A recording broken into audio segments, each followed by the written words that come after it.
Durante la noche más fría del invierno que Villanueva del Río había visto en décadas, una madre viuda con 5 hijos fue forzada a abandonar su hogar bajo la amenaza de un hombre sin piedad. Con su hija menor ardiendo en fiebre entre sus brazos temblorosos, sin un solo lugar en el mundo a donde ir, sin familia que la recibiera ni amigos que se atrevieran a desafiar al hombre poderoso que la había echado, no tenía absolutamente ninguna opción. Fue entonces, en medio de la desesperación más absoluta que un ser humano puede experimentar, cuando vio a lo lejos los vagones abandonados en la vieja estación ferroviaria. Aquellos vagones oscuros y oxidados que todos en el pueblo evitaban desde hace más de 35 años. Aquellos sobre los que se contaban historias de terror junto al fuego. Aquellos que los niños miraban desde lejos con una mezcla de fascinación y pavor. «No miren por las ventanas, solo síganme y no hagan preguntas», susurró Carmen con la voz quebrada mientras forzaba la puerta oxidada del último vagón, sintiendo cómo el metal helado le cortaba las manos. Pero lo que descubrió en aquel tren olvidado por el tiempo no eran solo asientos viejos cubiertos de polvo y metal oxidado por décadas de abandono. Había cajas selladas con clavos antiguos, documentos amarillentos que olían a historia secreta y algo mucho más oscuro y peligroso. La prueba irrefutable de un crimen masivo que había enriquecido a la familia más poderosa del pueblo durante más de 3 décadas.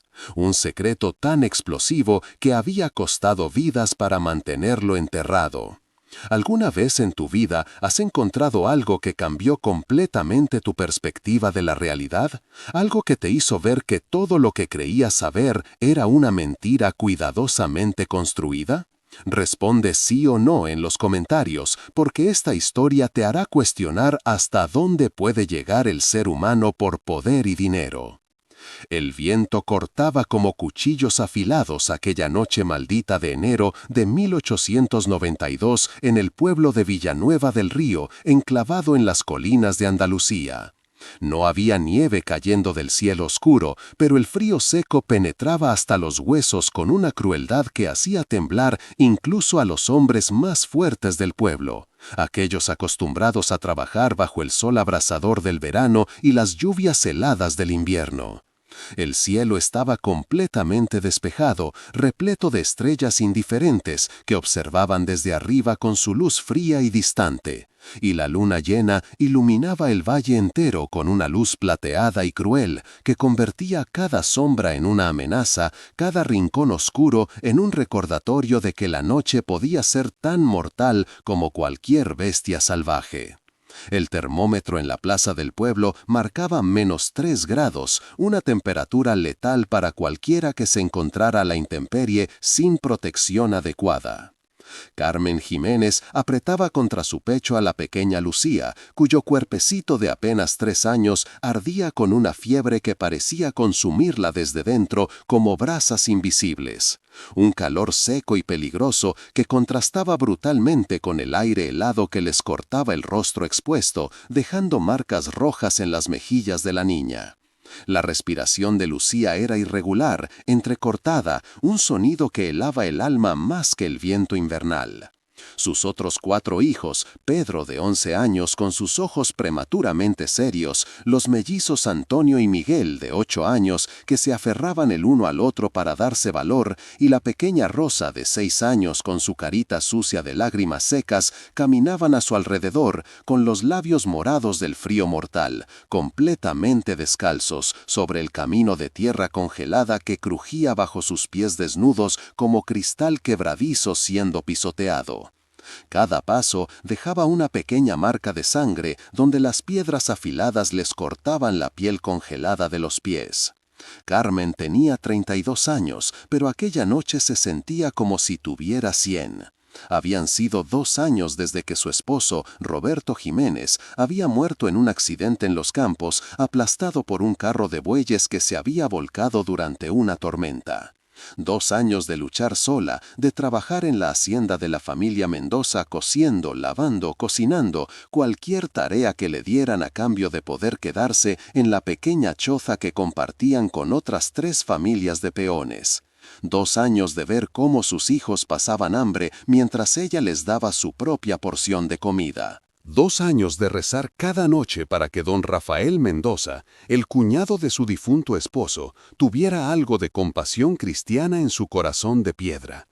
Pero aquella tarde, mientras el sol se ponía tiñendo el cielo de naranja y rojo como sangre derramada, sus peores temores se habían materializado. El sonido del cerrojo al cerrarse había sido el verdadero golpe, más devastador que cualquier insulto o amenaza que hubiera recibido en su vida. Hacía apenas 2 horas, justo cuando el frío empezaba a volverse insoportable, su cuñado don Rafael Mendoza, un hombre de mirada fría como el hielo y corazón más duro que el hierro de sus propiedades, había pronunciado la sentencia final con la indiferencia de quien comenta el clima. La caridad tiene un límite, Carmen, y ese límite se acabó hace meses. Esta casa es para quienes la merecen, para quienes trabajan mis tierras y me dan beneficios, no para viudas con demasiadas bocas inútiles que alimentar. Su voz había sonado mecánica, sin emoción alguna, como si estuviera comentando el precio del trigo en el mercado o discutiendo la compra de una nueva mula.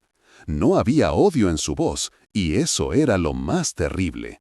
Era simple indiferencia, la misma con la que se descarta un trapo viejo o se sacrifica un animal enfermo. Rafael Mendoza había heredado todas las propiedades de la familia tras la muerte de su padre, el viejo Alfonso Mendoza, hacía 5 años. Y con esas propiedades había heredado también el poder absoluto sobre quién vivía bajo techo y quién perecía en la intemperie, quién comía y quién pasaba hambre, quién tenía trabajo y quién mendigaba en los caminos. Para él, Carmen y sus 5 hijos no eran familia, nunca lo habían sido realmente. Eran solo una carga innecesaria que restaba a sus ganancias, 5 bocas que comían su pan sin darle nada a cambio. El hecho de que Carmen trabajara desde el amanecer hasta bien entrada la noche, que cosiera hasta que sus dedos sangraran, que lavara montañas de ropa hasta que su espalda gritara de dolor, todo eso no contaba para nada en los cálculos fríos de Rafael. Solo veía números, y los números decían que Carmen le costaba más de lo que le producía.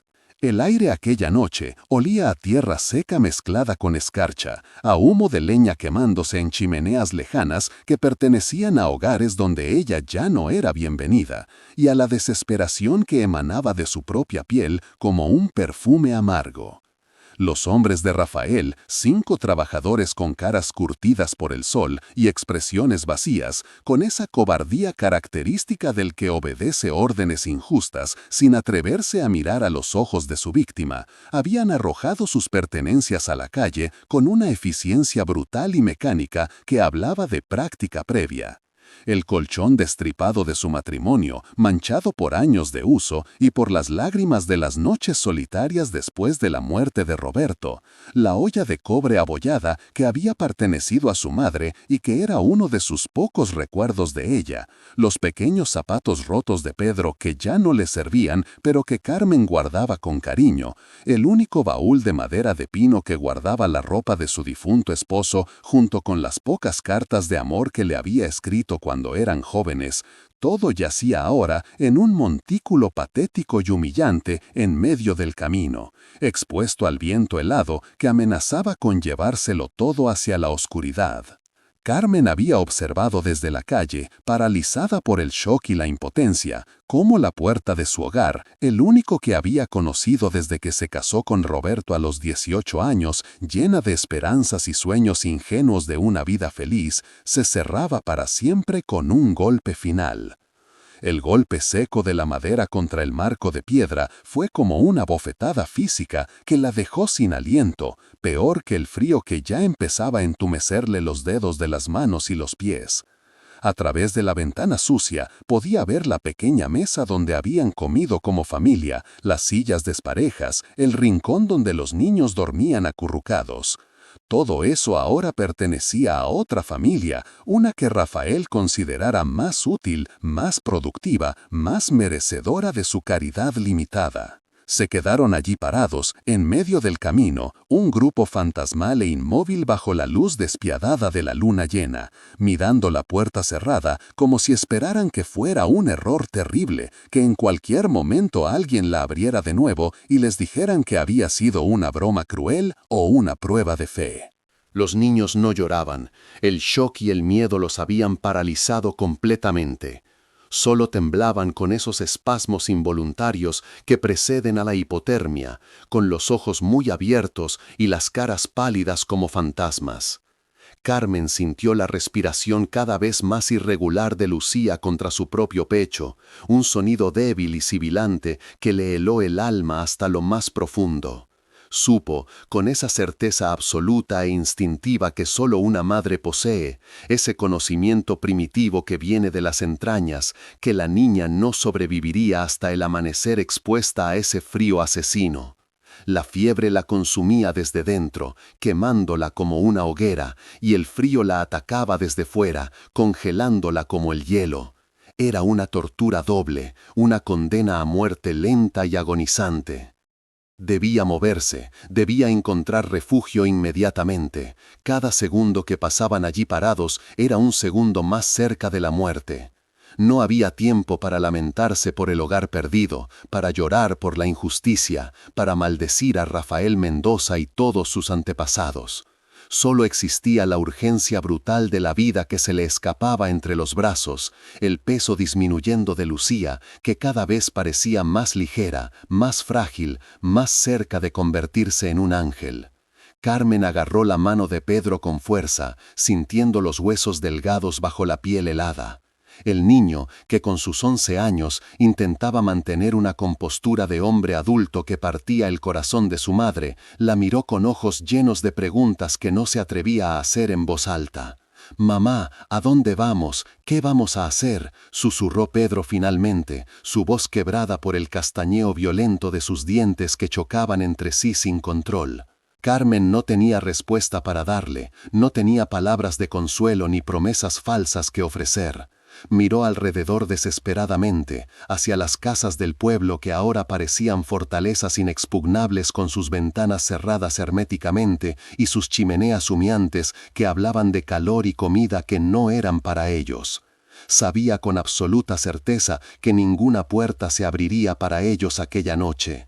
El miedo a don Rafael Mendoza era más fuerte que cualquier compasión cristiana o solidaridad humana. Las familias del pueblo habían aprendido hacía mucho tiempo que desafiar a los Mendoza significaba unirse a los desafortunados en la calle, significaba perder todo. La autoconservación superaba a la caridad.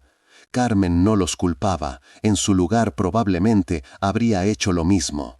El instinto de supervivencia es más fuerte que la bondad cuando tienes hijos propios que alimentar. Estaban completamente solos en un mundo que les había cerrado todas las puertas. Sin rumbo claro ni destino definido, actuando puramente por instinto maternal, Carmen comenzó a caminar alejándose del centro del pueblo, alejándose de las luces tibias de las casas habitadas, siguiendo el antiguo camino de tierra que llevaba hacia las afueras, hacia la estación de ferrocarril abandonada que todos evitaban. Cada paso era un esfuerzo titánico que requería toda su fuerza de voluntad. Sus pies descalzos se entumecían progresivamente sobre la tierra helada, perdiendo sensibilidad hasta que ya no sentía el dolor de las piedras cortándole la piel, solo un entumecimiento peligroso. El peso de Lucía en sus brazos parecía multiplicarse con cada metro recorrido, como si la gravedad misma conspirara contra ella. Los mellizos, Antonio y Miguel, se tomaban de la mano con fuerza, tropezando constantemente en la oscuridad y cayendo de rodillas sobre el suelo duro, levantándose cada vez en silencio absoluto porque ya ni siquiera tenían energía para llorar. Sus rostros estaban sucios de tierra y lágrimas congeladas que les marcaban las mejillas como cicatrices brillantes bajo la luz de la luna. Rosa, la pequeña de 6 años, se aferraba a las faldas de su madre con su manita helada como un témpano de hielo, tropezando cada pocos pasos, pero sin quejarse, sin pedir que se detuvieran. El frío arreciaba con cada minuto que pasaba, convirtiéndose en un enemigo tangible y mortal. Cada respiración se convertía en una nube de vapor blanco que se disipaba inmediatamente en el aire helado. Cada inhalación era un dolor agudo en los pulmones, como si estuviera respirando fragmentos de vidrio. El viento aullaba entre los olivos desinudos que bordeaban el camino, árboles que durante el día parecían amigables, pero que ahora eran esqueletos retorcidos que proyectaban sombras amenazantes. El sonido del viento era como el lamento de 1000 almas en pena, un sonido que parecía burlarse de su fragilidad humana, de su insignificancia ante las fuerzas de la naturaleza. Carmen caminaba por puro instinto animal de supervivencia, un pie delante del otro mecánicamente, alejándose del pueblo que la había rechazado, buscando desesperadamente cualquier estructura que pudiera ofrecerles un mínimo de protección contra el viento cortante que amenazaba con arrancarles la poca ropa que llevaban puesta. La respiración de Lucía en sus brazos se volvió progresivamente más débil, más irregular, más espaciada, apenas un suspiro tenue que Carmen tenía que esforzarse para detectar. El pánico la golpeó con la fuerza de un puñetazo en el estómago, robándole el aliento. Se detuvo en medio del camino, el pánico oprimiéndole la garganta como una mano invisible e implacable. Necesitaba un refugio inmediatamente, cualquier cosa que los protegiera del viento asesino, un cobertizo abandonado, un voladizo de roca, un árbol hueco, lo que fuera. 5 minutos más a la intemperie y Lucía moriría en sus brazos, de eso estaba absolutamente segura. Y luego los otros niños seguirían uno por uno, empezando por Rosa, que era la más pequeña. El tiempo se le acababa con cada segundo que pasaba. Fue entonces, justo cuando estaba a punto de caer de rodillas y rendirse ante la desesperación total, cuando lo vio a lo lejos, bajo la luz plateada e implacable de la luna, la silueta oscura y amenazante de la vieja estación ferroviaria abandonada. Incluso en su desesperación absoluta, incluso con la muerte de su hija respirándole en la nuca, Carmen sintió un escalofrío que no tenía absolutamente nada con el frío mortal. Era un escalofrío primordial, instintivo, el mismo que deben haber sentido nuestros antepasados al acercarse a una cueva donde vivía un depredador. La estación abandonada de Villanueva del Río era un lugar maldito, del que se hablaba solo en susurros temerosos, con miradas nerviosas por encima del hombro y santiguándose 3 veces, como si pronunciar su nombre pudiera atraer mala suerte. Los ancianos del pueblo, esos que se sentaban en la plaza bajo el sol a contar historias del pasado, contaban relatos terribles sobre ese lugar, historias que hacían que los niños se acurrucaran más cerca del fuego y que los adultos cerraran bien sus puertas por la noche. Hacía 35 años exactos, en una noche de tormenta del año 1857, 3 vagones de carga habían sido desviados misteriosamente a esa estación en medio de la noche, sin explicación oficial ni registro en los libros de la compañía. Los vagones habían llegado custodiados por hombres armados que no hablaban con nadie y nunca más habían partido de allí. La compañía ferroviaria había clausurado la estación completa solo una semana después de la llegada de esos vagones misteriosos, sin dar explicaciones públicas, sellando las puertas con cadenas gruesas y prohibiendo el acceso bajo amenazas legales severas que incluían cárcel y multas imposibles de pagar. Habían levantado una valla metálica alrededor de todo el perímetro, con letreros que advertían sobre propiedad privada y prohibición de paso. Nadie del pueblo se atrevía a acercarse después del anochecer, y muy pocos incluso durante el día. Se decían cosas terribles, se susurraban historias escalofriantes de trabajadores ferroviarios que habían desaparecido sin dejar rastro alguno, de gritos aterradores que se escuchaban en las noches de viento cuando la luna estaba llena, de sombras oscuras con formas humanas que se movían entre los vagones oxidados aunque no había nadie allí, de luces extrañas que parpadeaban en las ventanas rotas de la estación como si alguien o algo encendiera lámparas en su interior.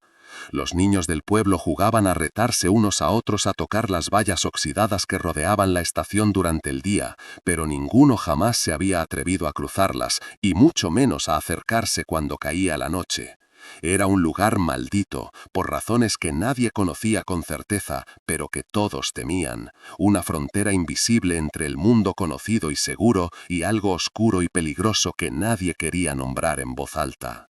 Carmen dudó por un momento que pareció eterno, su cuerpo completamente paralizado, entre el terror ancestral que le gritaba que huyera en dirección contraria y la urgencia maternal desesperada que le quemaba el pecho como hierro candente. La superstición arraigada en décadas de historias de terror tiraba de ella hacia atrás con fuerza invisible, susurrándole todas las advertencias de los ancianos, todos los cuentos de fantasmas y maldiciones.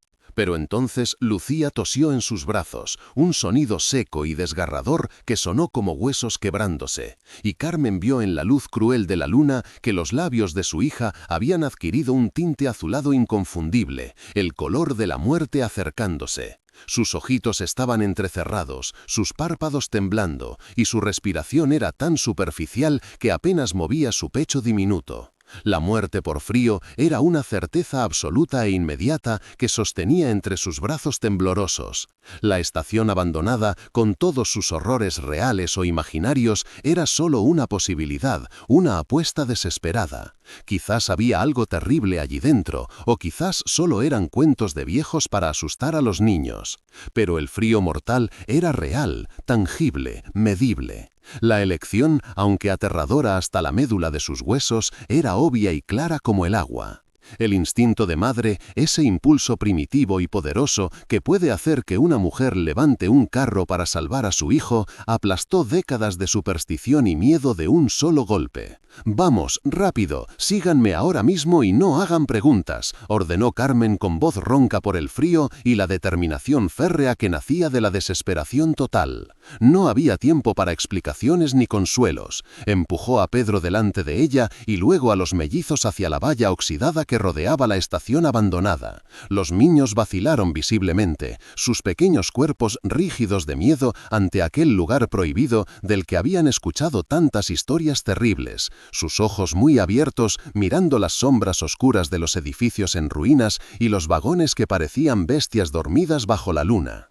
Pero el tono de voz de su madre, ese tono que no habían escuchado nunca antes, un tono que no admitía réplica alguna ni discusión, los impulsó hacia adelante. La siguieron obedientemente, colándose por un hueco oxidado en la valla metálica que alguien, probablemente algún vagabundo desesperado, había abierto años atrás y que ahora servía como entrada secreta a aquel lugar maldito. La estación ferroviaria era un esqueleto patético de su antiguo esplendor, un recordatorio melancólico de tiempos mejores que ya no volverían.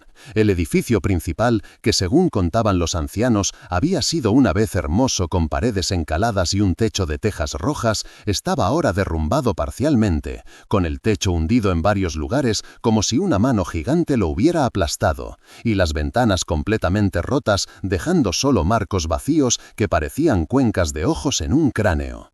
Las vigas de madera expuestas estaban negras por el fuego de algún incendio antiguo. La plataforma de piedra, donde los pasajeros habían esperado sus trenes, estaba agrietada y cubierta de maleza seca. Pero allí, en las vías muertas y oxidadas que ya no llevaban a ninguna parte, iluminadas fantasmalmente por la luz fría de la luna llena, había 3 vagones. Los vagones estaban cubiertos de una costra gruesa de óxido rojizo y marrón, con enredaderas muertas trepando por sus costados como venas negras de algún organismo muerto, con la pintura original completamente descascarada, revelando el metal corroído debajo que mostraba décadas de abandono total. Las ruedas de hierro estaban fusionadas con los rieles por el óxido, como si la tierra misma los hubiera reclamado. Pero a pesar de todo el deterioro visible, parecían estructuralmente intactos, como tumbas selladas esperando ser abiertas. Carmen se dirigió instintivamente al vagón del final, el más alejado de la entrada principal de la estación, el que estaba medio oculto por la sombra de un árbol muerto, buscando instintivamente el lugar más escondido y protegido. La puerta lateral corredera del vagón estaba cerrada con un candado antiguo del tamaño de un puño, pero el metal estaba tan corroído por 3 décadas y media de humedad y abandono que se desintegró literalmente con un simple tirón, convirtiéndose en polvo rojizo entre sus dedos. La puerta chirrió al abrirse deslizándose sobre rieles oxidados, produciendo un sonido agudo y prolongado que cortó la noche silenciosa como un cuchillo y que Carmen estaba segura de que se había escuchado hasta en el pueblo. Carmen empujó a sus hijos dentro del vagón antes de que pudiera arrepentirse o pensar demasiado en lo que estaba haciendo, antes de que el miedo la paralizara. Pedro entró primero, ayudando a subir a los mellizos que tuvieron que saltar porque el vagón estaba alto sobre el suelo. Rosa necesitó que su madre la levantara. Carmen subió de última, usando sus últimas reservas de fuerza para trepar mientras sostenía a Lucía con un brazo. Una vez dentro, se volvió y con esfuerzo cerró la puerta corredera parcialmente, dejando solo una rendija para que entrara un poco de aire fresco, pero bloqueando el viento mortal que había estado cortándoles la piel como cuchillas. La oscuridad dentro del vagón era absoluta y sofocante, mucho más densa y opresiva que la noche exterior. Era como haber sido tragada por una bestia, estar en el vientre de algo muerto. El olor era inmediatamente sofocante e hizo que Carmen tosiera involuntariamente. Metal oxidado mezclado con madera podrida, moho viejo que había crecido durante décadas. Y algo más debajo de todo eso, algo químico y agrio que le irritó la garganta y los ojos inmediatamente, haciéndolos arder. Carmen dio un paso tentativo hacia el interior, tanteando cuidadosamente con un pie el suelo de madera del vagón que crujía de manera inquietante bajo su peso, amenazando con ceder en cualquier momento. El viento exterior se convirtió en un murmullo distante y amortiguado. Aquí dentro, protegidos de alguna manera del viento cortante que los había estado atormentando, el frío era menos brutal e inmediato, aunque el aire seguía siendo helado y húmedo.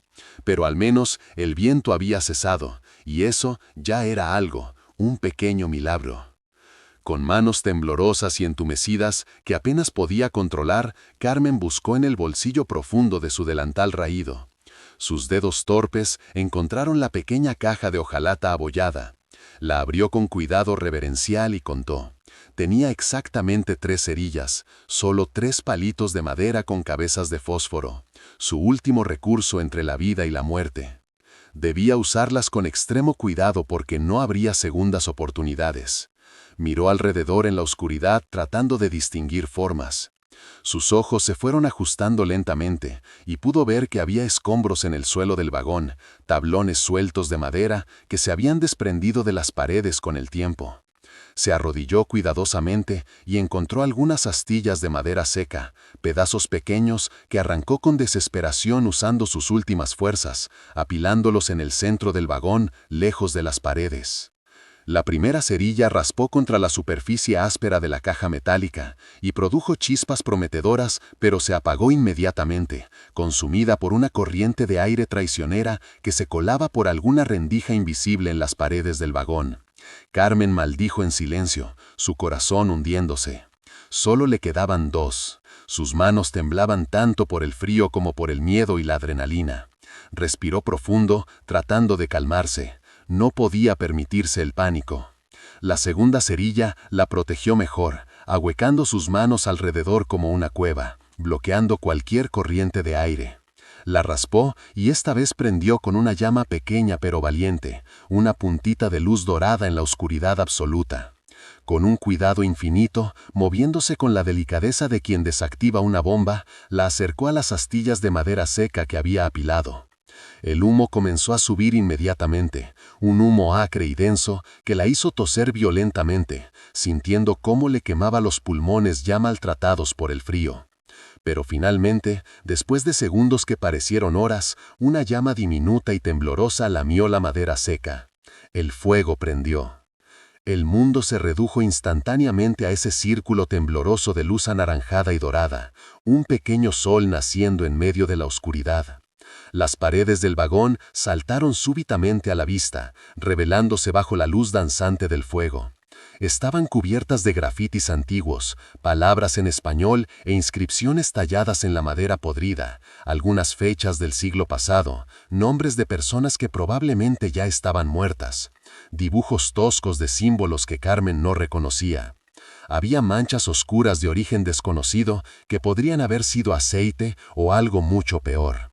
Y telarañas enormes que colgaban del techo como velos fantasmales, algunas con arañas muertas atrapadas en sus propias trampas. El techo estaba más alto de lo que había imaginado, quizás 3 metros, con vigas de madera expuestas carcomidas por la humedad y los insectos. Pero lo que realmente llamó la atención de Carmen, lo que hizo que su corazón latiera más rápido, fueron las cajas. Había cajas por todas partes, apiladas ordenadamente contra las paredes del vagón, como si alguien las hubiera colocado ahí con cuidado y método. Algunas abiertas, dejando ver su contenido parcial, otras todavía selladas herméticamente con clavos oxidados del tamaño de dedos. Eran cajas de madera industrial sólida y pesada, del tipo que se usaba para transportar mercancía valiosa o pesada que necesitaba protección. Algunas tenían números pintados en los costados con pintura negra que se había descascarado parcialmente, códigos alfanuméricos que no significaban nada para Carmen, pero que claramente habían sido importantes para alguien.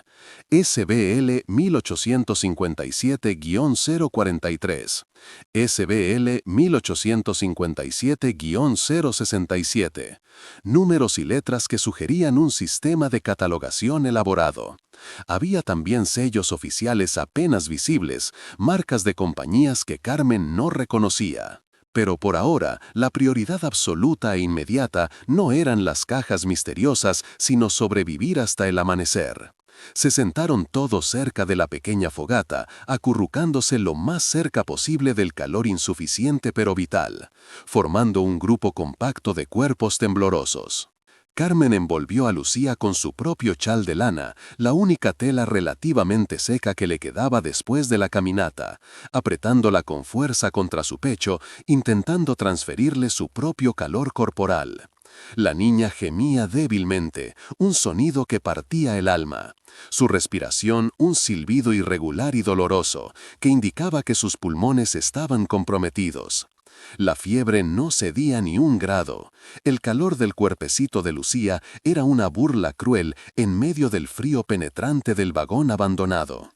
Carmen le tocó la frente y casi se quemó los dedos. La temperatura era peligrosamente alta. Pedro, su hijo mayor, asumiendo su papel de hermano mayor y protector, con una seriedad desgarradora que no correspondía a sus 11 años, rodeó a los mellizos Antonio y Miguel con sus brazos flacos y temblorosos, intentando compartir el poco calor corporal que les quedaba en sus cuerpos casi congelados. Los 3 niños se apretujaron formando una masa de brazos y piernas entrelazados. Rosa, la pequeña de 6 años con sus ojos enormes llenos de miedo, pero sin lágrimas porque ya no le quedaban, se acurrucó contra la espalda de su madre como un gatito asustado. Sus ojos grandes y asustados fijos en las llamas danzantes que proyectaban sombras grotescas y amenazantes en las paredes de madera del vagón, haciéndolas parecer monstruos que se movían. Por un momento que pareció suspendido en el tiempo, solo existió el sonido reconfortante del fuego, el chasquido y crujido de la madera seca ardiendo, consumiéndose lentamente, la forma en que el vagón devolvía el eco de cada chispa con un tono metálico extraño y resonante. Afuera, el viento seguía aullando como un animal herido, pero aquí dentro el sonido era solo un murmullo lejano y distante, como el sonido del mar en una caracola, una amenaza que había quedado del otro lado de las paredes de madera.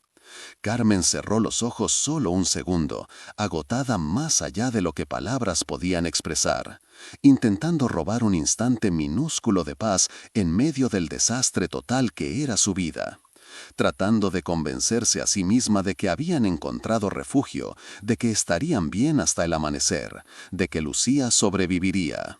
Pero entonces, mientras el fuego empezaba a estabilizarse encontrando su ritmo de combustión, Pedro se levantó lentamente y con curiosidad infantil mezclada con miedo, se acercó a una de las cajas abiertas que estaba cerca de donde se habían instalado. La tapa de madera estaba a un lado, como si alguien la hubiera abierto con prisa y nunca la hubiera vuelto a cerrar. «Mamá, mira esto, hay cosas aquí», susurró Pedro con voz baja y temblorosa. Carmen se arrastró hasta él, dejando a Lucía apoyada contra Rosa por un momento, llevando una astilla larga encendida en una mano para tener más luz y poder ver mejor. Se acercó a la caja y miró dentro. El interior estaba lleno de documentos, pilas enormes y pilas de papeles amarillentos por el tiempo y la humedad, algunos enrollados cuidadosamente y atados con cordeles que se habían podrido, otros doblados en tercios como correspondencia oficial. Lo sacó con manos temblorosas de frío y anticipación, sus dedos dejando marcas visibles en el polvo acumulado de más de 3 décadas que cubría cada superficie como una mortaja. Acercó el primer papel a la luz temblorosa de su antorcha improvisada, entrecerrando los ojos para leer en la penumbra danzante.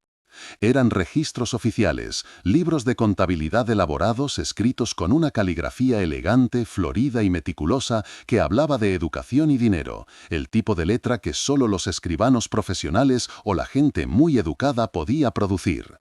La tinta negra se había desvanecido a un marrón rojizo en algunos lugares debido a la humedad, pero aún era perfectamente legible si te esforzabas un poco. Carmen, que había aprendido a leer y escribir gracias a su difunta madre que había sido maestra de escuela en el pueblo antes de casarse y que había insistido en que su hija tuviera educación, comenzó a descifrar lentamente las palabras, moviendo los labios en silencio mientras leía.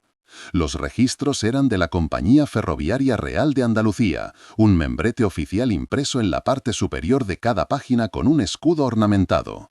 Estaban fechados en 1856 y 1857, hacía exactamente 35 o 36 años. Eran manifiestos de carga detallados, listas meticulosas de mercancías transportadas desde las minas de la sierra, específicamente de las minas de Villanueva del Río y los pueblos circundantes, hasta el puerto de Sevilla donde presumiblemente eran cargadas en barcos. Las listas incluían plomo en lingotes, hierro en barras, cobre en láminas y sobre todo en cantidades que hacían que los ojos de Carmen se abrieran enormes de asombro, plata, cantidades absolutamente enormes de mineral de plata de alta pureza extraída de las minas, que, según los documentos oficiales, pertenecían a la Compañía Minera del Sur, una corporación que Carmen reconoció vagamente de haber escuchado el nombre en conversaciones de adultos años atrás. Pero había algo extraño, algo que no cuadraba incluso para alguien como Carmen que no era contadora ni tenía educación en finanzas.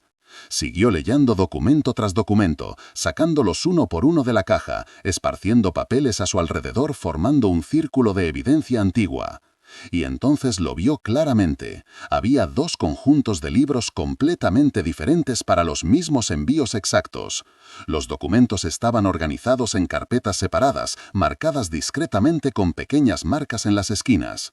Unos registros, los que tenían una marca de una estrella pequeña, mostraban cantidades menores de mineral, destinadas aparentemente a los registros oficiales de la compañía y de la corona para calcular y pagar los impuestos correspondientes sobre la extracción minera. Los otros registros, escondidos entre facturas falsas elaboradas y recibos claramente alterados con números raspados y reescritos, mostraban las cantidades reales, las que verdaderamente habían sido extraídas y transportadas, y eran muchísimo, increíblemente más altas que las oficiales. En algunos casos la diferencia era del doble, en otros del triple, y en al menos un caso las cantidades reales eran 4 veces las reportadas oficialmente. Era un fraude masivo y sistemático, una operación elaborada de evasión fiscal a escala industrial que debía haber involucrado a docenas de personas en todos los niveles. Alguien, o más probablemente un grupo organizado de personas poderosas, estaban robando descaradamente a la corona española, desviando plata y minerales valiosos de manera sistemática durante años, declarando oficialmente solo una fracción pequeña de lo extraído realmente de las entrañas de la tierra, y embolsándose la diferencia masiva. Y estos vagones abandonados, estos 3 vagones olvidados en la estación fantasma de Villanueva del Río, habían sido la prueba, la evidencia viviente del crimen. Por alguna razón que Carmen aún no entendía completamente, alguien había cargado toda la evidencia incriminatoria aquí y luego había abandonado los vagones, sellando la estación entera como si encerraran un secreto mortal. Carmen sintió que su corazón latía más y más rápido mientras seguía leyendo documento tras documento, su mente trabajando febrilmente para entender la magnitud de lo que tenía entre sus manos.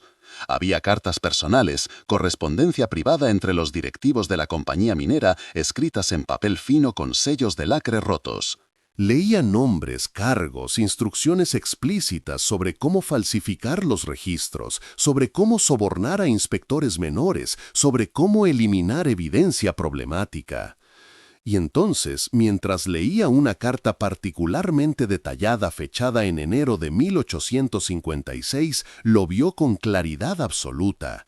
Una firma que reconoció inmediatamente, con un shock que le heló la sangre más que el frío del vagón. Don Alfonso Mendoza, escrito con tinta negra en una caligrafía elegante y segura. El padre de Rafael, el patriarca de la familia Mendoza que ahora controlaba la mitad de las tierras del valle, el hombre que había muerto hacía 5 años rodeado de respeto y honores como un pilar de la comunidad. Su firma estaba en casi todos los documentos importantes, marcando aprobaciones, dando órdenes, distribuyendo ganancias y legades. Si estás tan enganchado con esta historia como yo mientras te la cuento, necesito que hagas algo por mí ahora mismo. Primero, suscríbete a este canal porque historias como esta no las encuentras en ningún otro lugar. Y ahora viene mi pregunta importante para ti, una pregunta que revelará mucho sobre quién eres realmente como persona.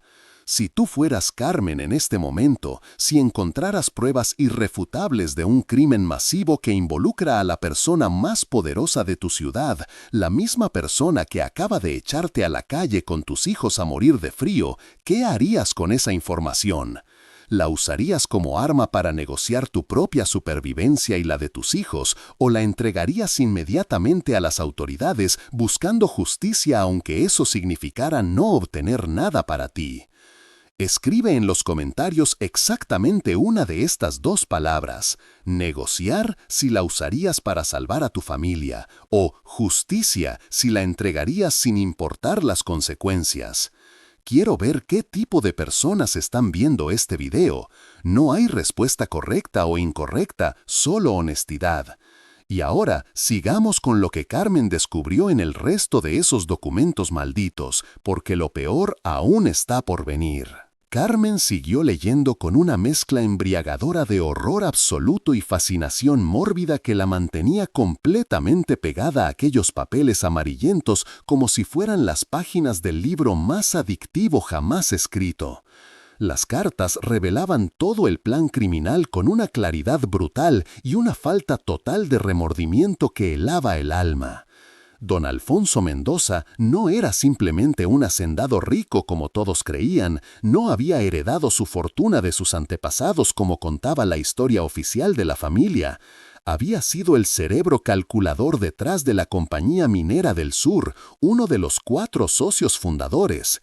Junto con otros 3 hombres cuyas identidades también estaban reveladas en los documentos, 3 apellidos importantes que Carmen reconoció como familias poderosas de la región, había orquestado un esquema elaboradísimo y audaz para defraudar a la corona española durante al menos 4 años de operación continua. Trabajando todo el día atados de deudas imposibles de pagar en la tienda de raya que Alfonso Mendoza había establecido especialmente para ese propósito. Les prometían salarios generosos que pagarían al final de la temporada cuando toda la plata estuviera extraída y vendida, pero ese final nunca llegaba porque las deudas en la tienda crecían más rápido que los salarios prometidos.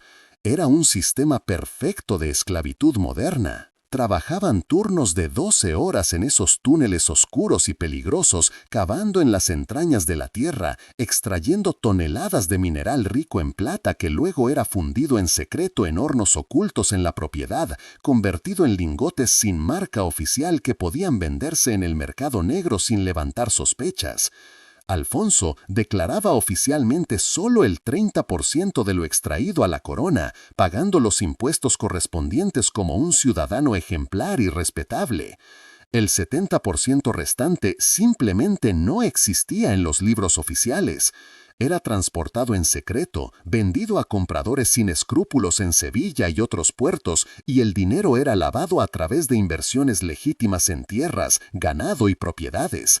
Así es como se construyó la fortuna Mendoza, no con trabajo honesto ni herencia legítima, sino con robo sistemático y fraude masivo.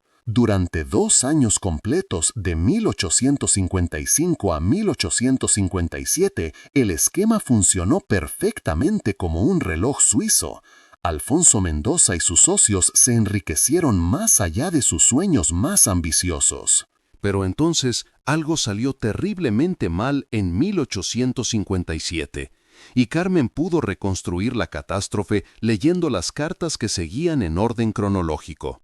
Una carta fechada en marzo de ese año maldito, escrita con una caligrafía urgente y nerviosa muy diferente de las anteriores, con manchas de tinta como si la pluma hubiera temblado en la mano del escritor, explicaba la crisis con palabras cargadas de pánico apenas contenido. Un inspector real llamado don Joaquín Ramírez había sido enviado sin previo aviso desde Madrid para auditar personalmente las operaciones de todas las compañías mineras de la región de Andalucía. Alguien, quizá un trabajador despechado que había logrado escapar o un rival comercial celoso que quería destruir la competencia, había hecho una denuncia anónima detallada ante las autoridades de la Corona sugiriendo irregularidades masivas en la Compañía Minera del Sur. El inspector Ramírez, según describían las cartas con un temor palpable, no era como los inspectores locales corruptos que Alfonso había estado sobornando rutinariamente durante años. Era un hombre de Madrid, un funcionario de carrera con reputación de incorruptible, un hombre que tomaba su trabajo con seriedad mortal y que había enviado a prisión a varios empresarios poderosos en el pasado. Tenía autoridad directa de la Corona para requisar documentos, interrogar empleados bajo juramento, inspeccionar instalaciones sin previo aviso y confiscar propiedades si encontraba evidencia de fraude. Y estaba en camino hacia Villanueva del Río. La carta estimaba que llegaría en menos de 2 semanas. La respuesta de Alfonso Mendoza fue rápida y desesperada, documentada en una serie de cartas cada vez más frenéticas. En una carta fechada apenas 3 días después de la primera advertencia, daba órdenes explícitas y detalladas. Todos los documentos reales, ambos conjuntos de libros de contabilidad, todas las cartas comprometedoras, todos los recibos alterados, todo debía ser sacado inmediatamente de las oficinas de la compañía y escondido donde el inspector nunca pudiera encontrarlos. Los lingotes de plata sin marca que aún no habían sido vendidos también debían desaparecer. Todo sería cargado en vagones de ferrocarril y transportado lejos, muy lejos, escondido hasta que pasara la tormenta y el inspector se fuera del pueblo con las manos vacías. Alfonso calculaba que sin evidencia documental, el inspector no podría probar nada. Serían solo acusaciones sin fundamento contra la palabra respetada de un caballero terrateniente. Pero el inspector Joaquín Ramírez había sido más rápido y más inteligente de lo que Alfonso esperaba. Según otra carta escrita con letra temblorosa fechada apenas una semana después, el inspector había llegado a Villanueva del Río 3 días antes de lo previsto, sin anunciarse, apareciendo en las oficinas de la compañía minera a primera hora de la mañana con 2 ayudantes y una orden de requisición firmada por un magistrado de la Corona. Para ese momento, los 3 vagones con toda la evidencia incriminatoria ya habían sido cargados y estaban en las vías de la estación principal esperando partir hacia el sur. Pero el inspector había bloqueado su partida, había puesto guardias armados en la estación y había ordenado que ningún tren saliera hasta que completara su investigación inicial. Los vagones estaban atrapados, demasiado visibles, demasiado sospechosos. La solución desesperada había sido desviarlos en medio de la noche a esta estación abandonada de Villanueva del Río que llevaba años fuera de servicio. Una estación que técnicamente todavía era propiedad de la compañía ferroviaria, pero que había sido cerrada al público por problemas estructurales años atrás. Era el escondite perfecto, al menos temporalmente. Los vagones fueron movidos bajo el manto de la oscuridad, desenganchados de la locomotora y abandonados en las vías muertas, sellados y olvidados, mientras Alfonso y sus socios intentaban lidiar con el inspector cada vez más sospechoso. La carta explicaba que mantendrían los vagones allí solo unas semanas hasta que el inspector se fuera frustrado y entonces moverían la evidencia a un lugar más seguro y permanente. Pero esas semanas nunca llegaron, porque el inspector Ramírez había empezado a hacer las preguntas correctas a las personas correctas. Las siguientes cartas en la secuencia, cada una más desesperada que la anterior, documentaban cómo el inspector interrogaba a trabajadores actuales y antiguos de las minas, cómo revisaba meticulosamente las rutas de transporte de mineral, cómo comparaba los registros oficiales con las estimaciones geológicas de las vetas minerales de la zona. Estaba cerca, peligrosamente cerca, de descubrir todo el fraude, incluso sin los documentos comprometedores. Alfonso escribía en una carta fechada en abril de 1857 que el inspector había solicitado oficialmente acceso a todos los documentos financieros de la compañía de los últimos 5 años y que había amenazado con congelar todas las operaciones si no recibía cooperación completa inmediatamente. Era solo cuestión de días antes de que pidiera ver los registros de transporte ferroviario y descubriera los 3 vagones misteriosamente desviados a la estación abandonada. Y entonces, de repente y abruptamente, las cartas cesaban por completo. No había más correspondencia después de mediados de abril de 1857. El silencio documental era absoluto y aterrador.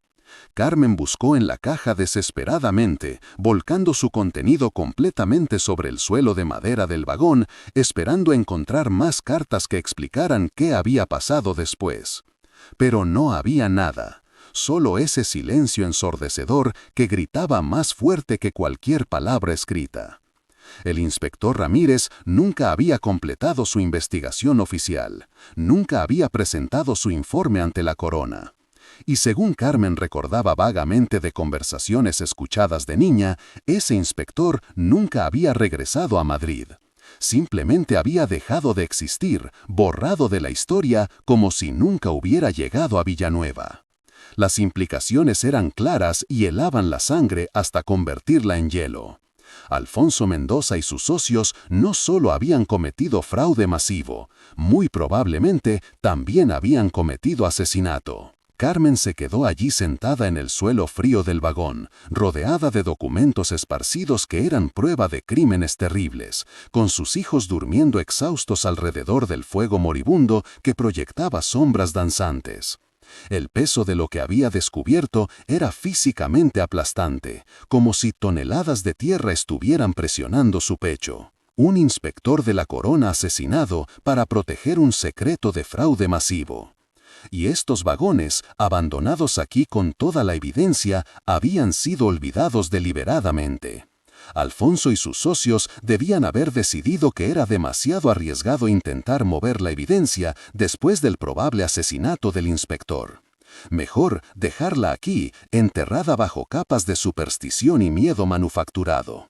Las historias de fantasmas y maldiciones, todos esos rumores aterradores sobre la estación abandonada, probablemente habían sido deliberadamente sembrados y alimentados durante años, para mantener a la gente alejada, para asegurar que nadie nunca abriera estos vagones, que nadie nunca leyera estos documentos, que el secreto permaneciera enterrado para siempre. La fortuna de los Mendoza, la hacienda que Rafael ahora controlaba con puño de hierro y orgullo arrogante, las tierras extensas que se extendían por el valle, el ganado, los trabajadores, el poder absoluto que le daba la capacidad de echar a viudas indefensas y huérfanos a la calle para morir sin sentir remordimiento alguno. Todo, absolutamente todo, estaba construido sobre este fraude masivo y muy probablemente sobre un asesinato a sangre fría que nunca había sido investigado ni castigado. Rafael había heredado no solo riqueza, sino también un crimen monstruoso. Y si estos documentos alguna vez salían a la luz pública, si llegaban a manos de las autoridades correctas en Madrid, si alguien con poder decidiera reabrir la investigación sobre el inspector desaparecido, todo el imperio Mendoza se derrumbaría como un castillo de naipes en una tormenta. Carmen permaneció completamente inmóvil durante lo que parecieron horas, con la mente trabajando febrilmente mientras procesaba las implicaciones de su descubrimiento. Las cajas no solo contenían libros de contabilidad comprometedores, siguió investigando metódicamente, abriendo otras cajas con manos temblorosas. Encontró más evidencia física, lingotes pequeños de plata sin marcar, cada uno del tamaño de una barra de pan, escondidos bajo capas de paja podrida que se deshacía al tocarla. Había al menos 20 lingotes solo en esta caja, probablemente varios kilos de plata pura que representaban una fortuna. Encontró contratos falsificados con sellos oficiales claramente falsos, recibos de transporte alterados con números raspados y reescritos encima, facturas duplicadas que mostraban precios completamente diferentes para las mismas mercancías. Encontró incluso un cuaderno personal que parecía ser un diario privado de Alfonso Mendoza, con entradas escritas de su puño y letra donde describía con detalle y sin remordimiento aparente sus operaciones ilegales, calculando ganancias, planificando futuros fraudes, una confesión completa escrita por el criminal mismo. Era una red completa y detallada de corrupción meticulosamente documentada, suficiente evidencia para destruir no solo a Rafael Mendoza, sino también a las otras 3 familias coconspiradoras cuyos nombres aparecían repetidamente en los documentos. Era suficiente para confiscar propiedades valoradas en cientos de miles de reales, para enviar a múltiples personas a prisión por décadas o incluso a la horca si el asesinato del inspector podía ser probado. Era dinamita legal, una bomba de tiempo documental que había estado esperando aquí durante 35 años para explotar. Y Carmen, una viuda sin hogar con 5 hijos muriéndose de frío y hambre, acababa de encontrar el detonador. Pero el llanto débil de Lucía la sacó brutalmente de sus pensamientos. La niña estaba peor, su respiración era tan superficial que apenas movía su pecho diminuto. Carmen se arrastró rápidamente hasta ella, tocó su frente y casi se quemó los dedos. La fiebre había subido peligrosamente. Necesitaba agua, necesitaba medicina, necesitaba un médico que Carmen no podía pagar ni en 1.000.000 de años. La justicia por el inspector muerto era un concepto abstracto y hermoso, algo para poetas y filósofos, pero la supervivencia de Lucía era concreta, urgente, una cuestión de horas. Carmen miró los documentos esparcidos a su alrededor, luego miró a su hija muriendo entre sus brazos. La elección era obvia, aunque moralmente complicada. Pasó el resto de aquella noche interminable en un ritual sombrío y desesperado, dividida entre 2 tareas imposibles. Cada pocos minutos hacía el viaje hasta la esquina del vagón, donde había descubierto una pequeña abertura en la pared de madera, por donde el rocío de la noche se condensaba y goteaba lentamente formando pequeñas gotas de agua relativamente limpia. Colocaba debajo un pedazo de metal oxidado inclinado que dirigía el agua hacia una pequeña depresión y la recogía con sus manos ahuecadas. Cada gota era preciosa. Regresaba junto a Lucía y goteaba el agua en sus labios azulados, viendo cómo la niña tragaba con dificultad. Luego usaba su manga empapada para limpiar el rostro ardiente de su hija, tratando inútilmente de bajar la fiebre que la consumía desde dentro. Y mientras hacía todo esto, su mente no dejaba de pensar en los documentos, en Rafael Mendoza, en el poder que ahora tenía sobre él. La noche se extendió en una eternidad helada de frío, miedo y esperanza desesperada. El fuego que Pedro alimentaba obedientemente con astillas de las cajas de madera vacías crepitaba constantemente, su único consuelo en la oscuridad. Los únicos sonidos eran el goteo lento del agua condensada, la respiración sibilante y cada vez más débil de Lucía, el llanto ocasional contenido de Rosa que tenía pesadillas y el distante aunque moribundo aullido del viento exterior que finalmente empezaba a calmarse con la aproximación del amanecer. Carmen no durmió ni un solo segundo en toda la noche. No podía. Se quedó despierta mirando alternativamente a su hija moribunda y a los documentos que representaban venganza, justicia o supervivencia, dependiendo de cómo decidiera usarlos. Ya no era simplemente una viuda huyendo del frío buscando refugio temporal, ya no era solo una madre desesperada intentando mantener viva a su hija hasta el amanecer. Ahora era algo mucho más complejo y peligroso, era una testigo involuntaria de crímenes masivos, era la guardiana de secretos mortales, era potencialmente la némesis de la familia más poderosa del valle. El conocimiento de lo que había en estos vagones pesaba sobre ella como cadenas invisibles. Podía sentir físicamente el peso de las decisiones imposibles que tendría que tomar cuando saliera el sol. ¿Qué tipo de persona era? ¿Una que buscaba justicia sin importar el costo personal? ¿O una que usaría cualquier arma disponible, incluso una arma sucia manchada con crímenes ajenos, para salvar a sus hijos? La primera luz del amanecer no fue un sol radiante y esperanzador como en los cuentos de hadas. Fue solo un cambio sutil y gradual en la calidad de la oscuridad que reinaba dentro del vagón. El negro absoluto y opresivo de la noche se convirtió lentamente en un gris enfermizo y pálido que se filtraba débilmente a través de las rendijas en las paredes de madera y las ventanas rotas del vagón. Carmen podía oír el canto lejano de los primeros gallos del pueblo anunciando un nuevo día. El viento asesino de la noche había cesado completamente. El mundo exterior estaba envuelto en un silencio absoluto y denso, solo roto ocasionalmente por el goteo del hielo derritiéndose en algún lugar cercano. Carmen estaba completamente entumecida. Sus huesos se habían fundido con la madera fría del suelo del vagón. Pero Lucía seguía respirando, apenas, un susurro tenue de vida, pero seguía viva. El agua recolectada gota a gota durante la noche la había mantenido con vida. Era un milagro pequeño pero real. Un brote frágil y diminuto de supervivencia se aferraba a la existencia contra todas las probabilidades. La fiebre no se había roto ni había disminuido significativamente, pero al menos no había empeorado hasta el punto de muerte. Carmen sabía que necesitaba un médico urgentemente. Necesitaba medicinas que costaban dinero que no tenía. Necesitaba un lugar cálido y seco donde Lucía pudiera recuperarse. Necesitaba todo lo que Rafael Mendoza le había quitado. Se levantó con dificultad extrema, cada músculo de su cuerpo gritando en protesta después de la noche en el suelo helado. Les ordenó en voz baja a sus otros hijos que permanecieran dentro del vagón sin importar qué escucharan afuera.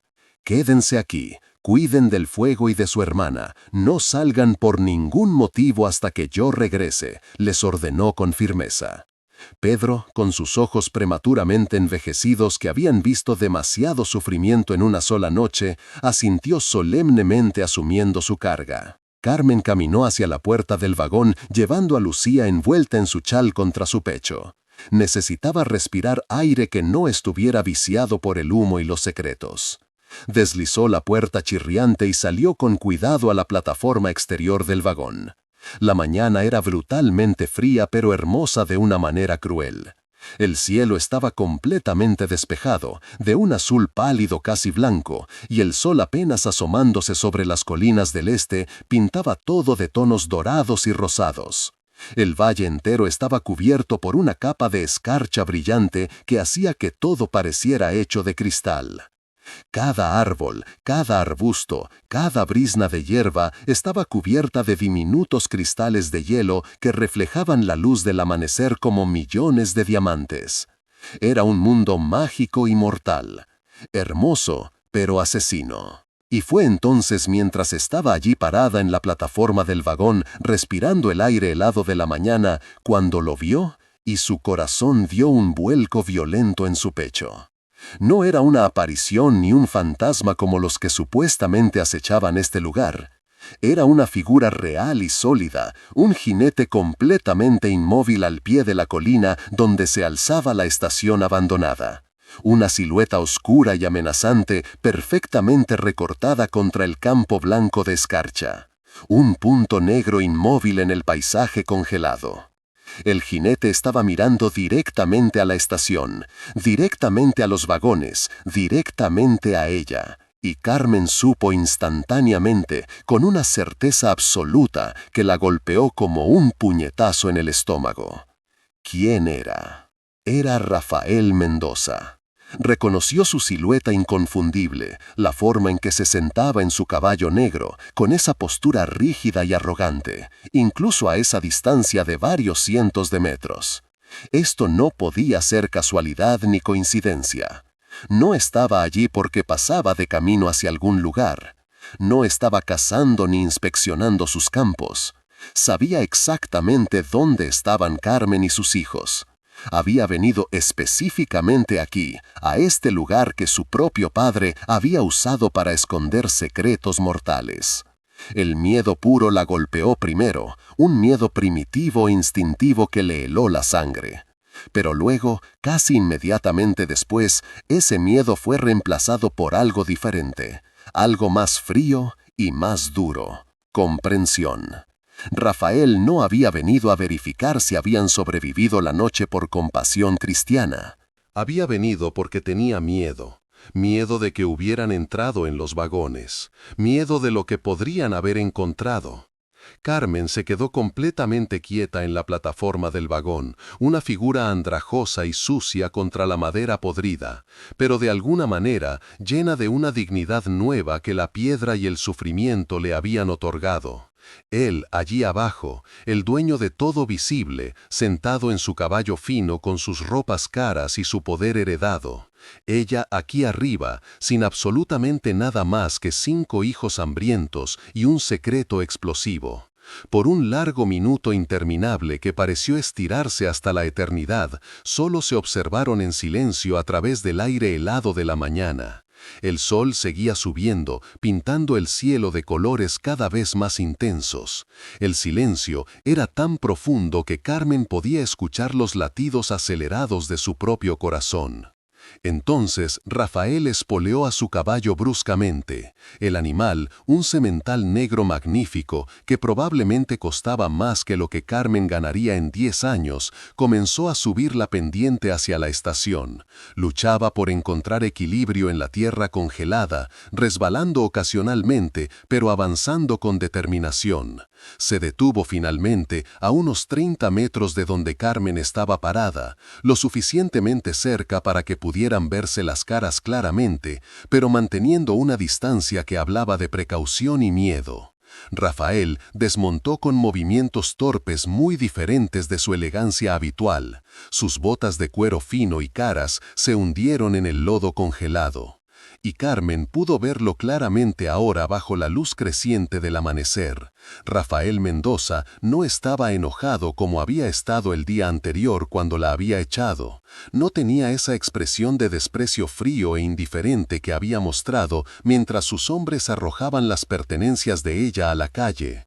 Estaba pálido, terriblemente pálido, como si no hubiera dormido en toda la noche. Su piel tenía un tono ceroso y enfermizo. Había manchas oscuras de sudor en su camisa cara a pesar del frío intenso. Sus ojos, usualmente tan fríos y calculadores, ahora se movían erráticamente, frenéticamente, entre el rostro de Carmen y la boca oscura del vagón abierto, detrás de ella, entre ella y los otros 2 vagones sellados. Temblaba visiblemente, y Carmen inicialmente pensó que era por el frío, pero entonces se dio cuenta de que era otra cosa. Era pánico puro. Era el temblor de un hombre cuyo mundo entero estaba a punto de desmoronarse y que no sabía cómo detenerlo. «¡Salgan de ahí inmediatamente!», gritó Rafael, y su voz, usualmente tan controlada y autoritaria, se quebró en mitad de la frase, convirtiéndose en algo agudo y casi histérico. «Ahora mismo, Carmen. Esa estación está prohibida por razones legales muy serias. Es propiedad privada de la compañía ferroviaria. Pueden arrestarlas por invasión. Los vagones son inestables, peligrosos, pueden colapsar en cualquier momento. La estructura entera puede ceder». La mentira era tan flagrante, tan desesperada y obvia que casi sonaba cómica en su transparencia. No temía que las estructuras colapsaran, no temía que fueran arrestadas por invasión, no temía por la seguridad de ella ni de sus hijos, temía única y exclusivamente por lo que habían visto dentro de esos vagones malditos. Carmen lo miró fijamente en silencio prolongado, dejando deliberadamente que el silencio se extendiera entre ellos, se hiciera más y más pesado, más insoportable con cada segundo que pasaba. Podía ver cómo el pánico en los ojos de Rafael crecía con cada momento de silencio, cómo su respiración se aceleraba, cómo sus manos temblaban visiblemente. Entonces, finalmente habló, y su voz era tranquila, baja, casi un susurro, pero cargada de un poder completamente nuevo que ella misma apenas reconocía en sí misma. No es una estación abandonada, Rafael. No es solo un refugio temporal para gente desesperada. Hizo una pausa deliberada, dejando que cada palabra cayera como piedras en agua quieta. Entonces, recién ahora, vio cómo el color abandonaba completamente el rostro de Rafael Mendoza, drenándose como si alguien hubiera abierto una llave en su cuello. Sus piernas temblaron tan violentamente que tuvo que agarrarse al caballo para no caerse.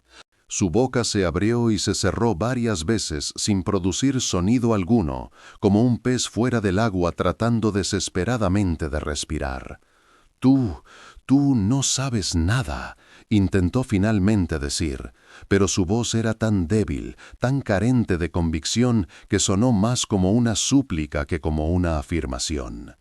Era el sonido completamente hueco de un hombre cuyo secreto más oscuro, el pilar podrido sobre el que se sostenía toda su vida privilegiada, acababa de ser tocado por dedos que no debían haberlo tocado nunca. Carmen dio un paso deliberado hacia adelante en la plataforma del vagón, acercándose al borde, y el hombre rico y poderoso retrocedió instintivamente un paso completo, como si ella emanara un calor que lo quemaba. «Sé exactamente de qué hablo, Rafael», dijo Carmen con voz firme como el acero. Vi los libros de contabilidad, los dos conjuntos, los oficiales que tu padre presentaba a la corona y los reales que mostraban el fraude masivo. Vi las cartas de tu padre y sus socios planificando cómo robar a la corona. Vi los lingotes de plata sin marcar escondidos en las cajas. Vi los contratos falsificados y los recibos alterados. Vi el diario personal de Alfonso Mendoza, donde describe sus crímenes con detalle. Cada frase era como un latigazo, cada revelación hacía que Rafael se encogiera más. Y me pregunto, Rafael, algo que creo que muchas otras personas también se preguntarían si supieran. ¿Qué pasó exactamente con el inspector real que vino en 1857? ¿El que se llamaba Joaquín Ramírez? ¿El que estaba investigando a tu padre?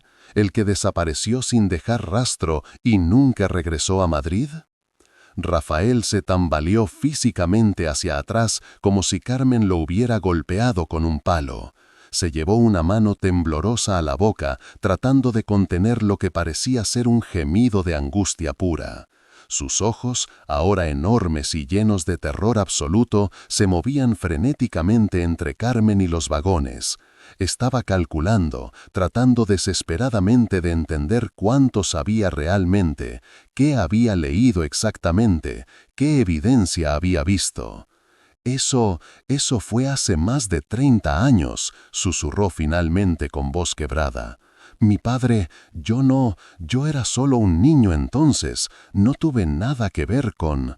Las palabras salían atropelladas, incoherentes, la defensa desesperada de alguien que sabe que no tiene defensa real. Carmen lo interrumpió con voz fría como el hielo que cubría el suelo. Pero has vivido toda tu vida de ese crimen, ¿no es así, Rafael? Has disfrutado de cada real que tu padre robó. Has usado el poder comprado con dinero robado para pisotear a gente como yo. La hacienda donde vivía con mi familia, las tierras que trabajamos, el ganado, todo eso fue comprado con plata que tu padre robó a la corona. Y cuando decidiste echarnos a la calle para morir congelados, lo hiciste desde una posición de poder que nunca debiste tener. Su voz se endureció aún más. Tu padre construyó todo esto robando a la corona durante años y probablemente asesinando a un inspector real para cubrir sus crímenes. Y tú has vivido toda tu vida como un parásito alimentándose de ese robo y posiblemente de ese asesinato. Rafael la miraba ahora con ojos de animal completamente atrapado en un cepo sin escape posible, sin salida visible. El escándalo que se desataría si esos documentos llegaban a manos de las autoridades correctas, si se abría una investigación seria, si se desenterraba el caso del inspector desaparecido, destruiría absolutamente todo. La fortuna entera de los Mendozas sería confiscada por la corona como restitución del fraude. Las propiedades serían embargadas y vendidas en subasta pública. Él podría ir a prisión por encubrimiento, incluso si no podían probar que había sabido de los crímenes de su padre. Su familia caería en la deshonra pública absoluta e irrecuperable. El nombre Mendoza, que había sido sinónimo de respeto y poder durante décadas, se convertiría en sinónimo de ladrón, fraude y posiblemente asesino. Sus hijos crecerían con ese estigma. Todo lo que tenía, cada pedazo de poder que ejercía sobre el valle, se evaporaría como el rocío bajo el sol de verano. Se arrodilló en el lodo helado, literalmente cayó de rodillas, un gesto tan inesperado, tan humillante y degradante que hasta Carmen se sorprendió genuinamente a pesar de todo. Este hombre, que ayer la había mirado con desprecio absoluto, que había ordenado que la echaran con sus hijos a morir en el frío sin mostrar ni una pizca de compasión, ahora estaba arrodillado en el barro frente a ella suplicando. «¿Qué quieres?», susurró con voz completamente rota y derrotada. «Dinero, tierras, oro, lo que sea, dime tu precio». Pero no puedes, esos documentos no pueden salir de esos vagones malditos, no pueden llegar a Madrid, no pueden ser vistos por nadie más. Su voz se convirtió en un gemido patético. Te daré lo que pidas, cualquier cosa, solo mantén la boca cerrada. Carmen lo miró desde arriba, desde la plataforma del vagón que ahora parecía un trono de madera podrida, sintiendo una sensación completamente extraña y nueva fluyendo por sus venas.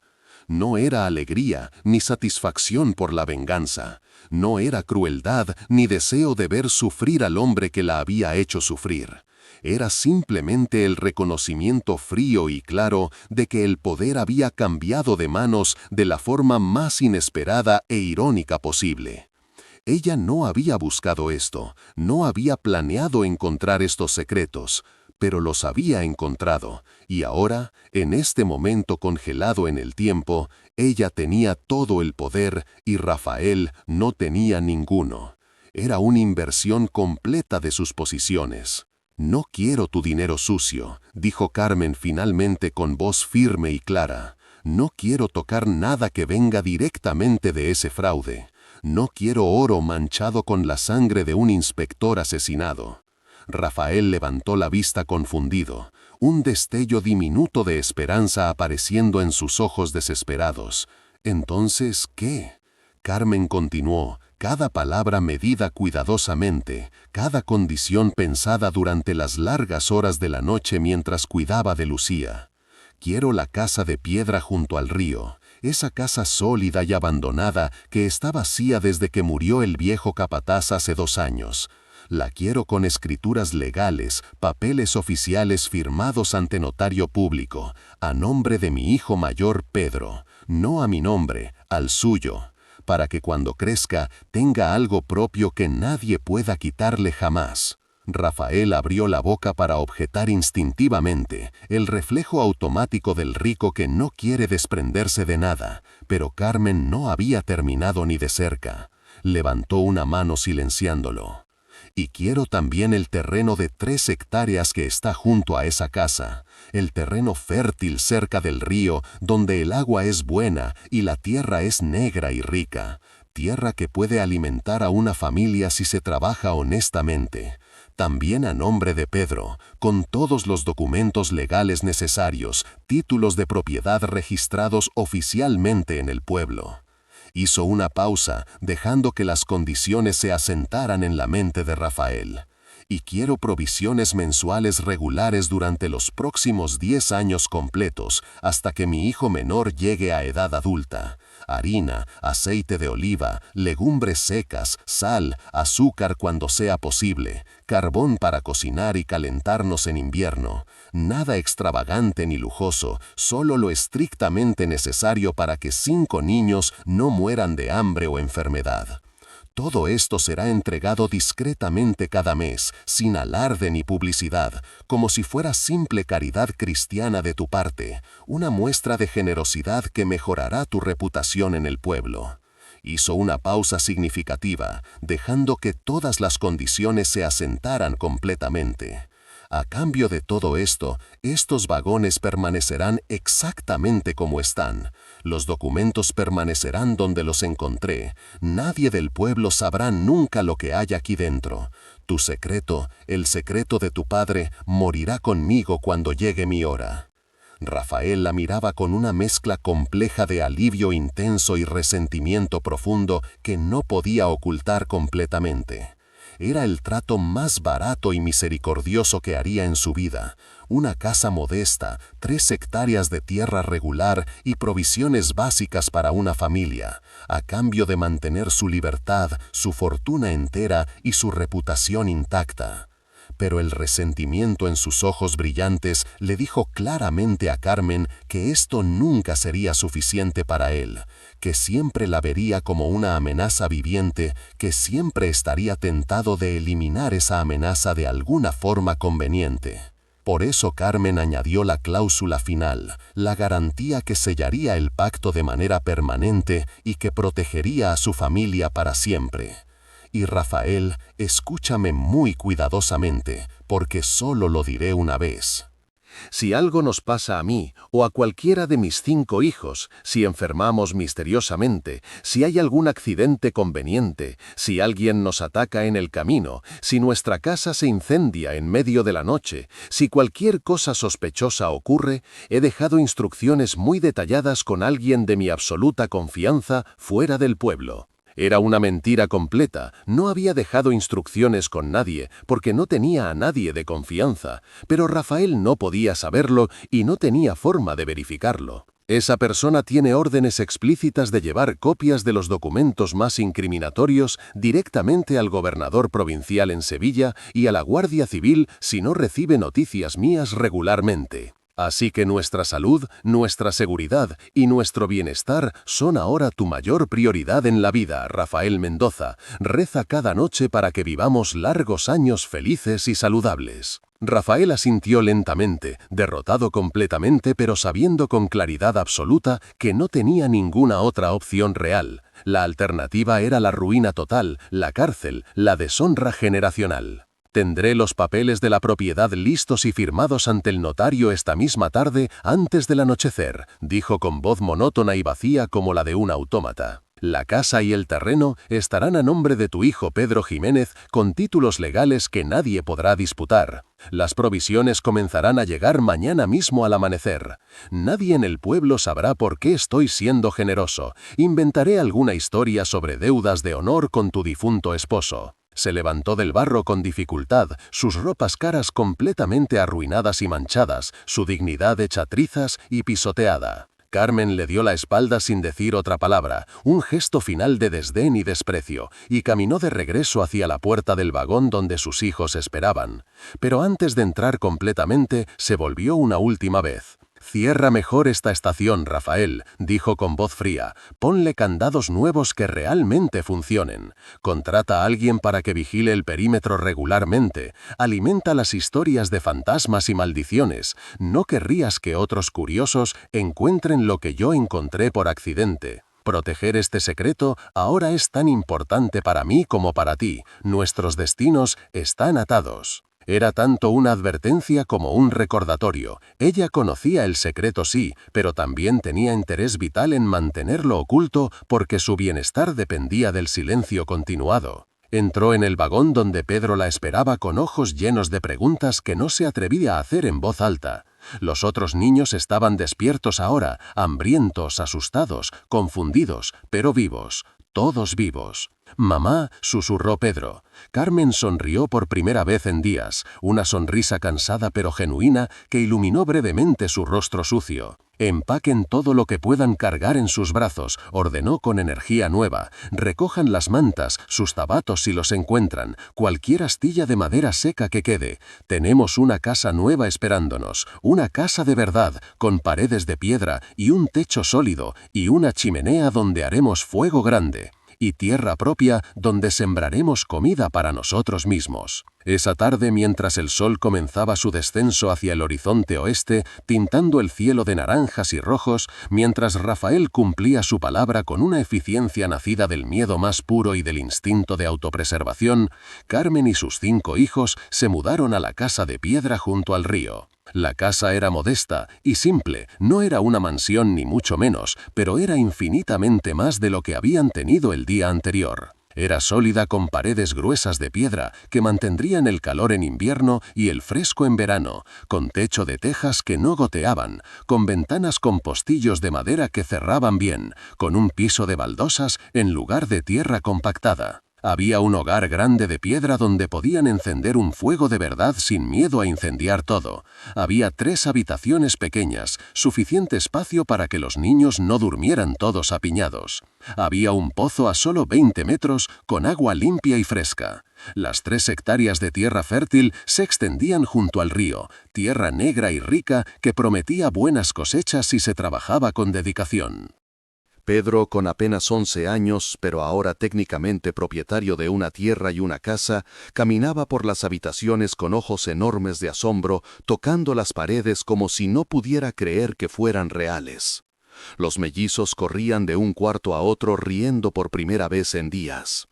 Rosa se sentó en el alféizar de una ventana mirando el río que fluía plateado bajo la luz de la tarde. Y Lucía, aunque todavía muy débil y con fiebre, respiraba un poco mejor en un ambiente cálido y seco. Carmen encendió el primer fuego en el hogar usando madera seca que encontró apilada en un cobertizo adjunto. Las llamas crecieron altas y brillantes, llenando la casa de luz dorada y calor bendito. Por primera vez en 2 días, sus hijos tendrían una noche caliente. Durante los días siguientes, las provisiones llegaban con regularidad como Rafael había prometido, entregadas por un empleado silencioso de mediana edad que nunca hacía preguntas incómodas ni miraba a Carmen a los ojos. Sacos de harina fina, botellas de aceite de oliva dorado, legumbres secas en bolsas de lino, sal gruesa, azúcar morena cuando había disponible, carbón para cocinar. Carmen cocinaba comidas simples pero abundantes que sus hijos devoraban como si nunca hubieran comido antes. La fiebre de Lucía cedió finalmente después de 5 días de cuidados constantes en un ambiente cálido, con comida nutritiva y agua limpia.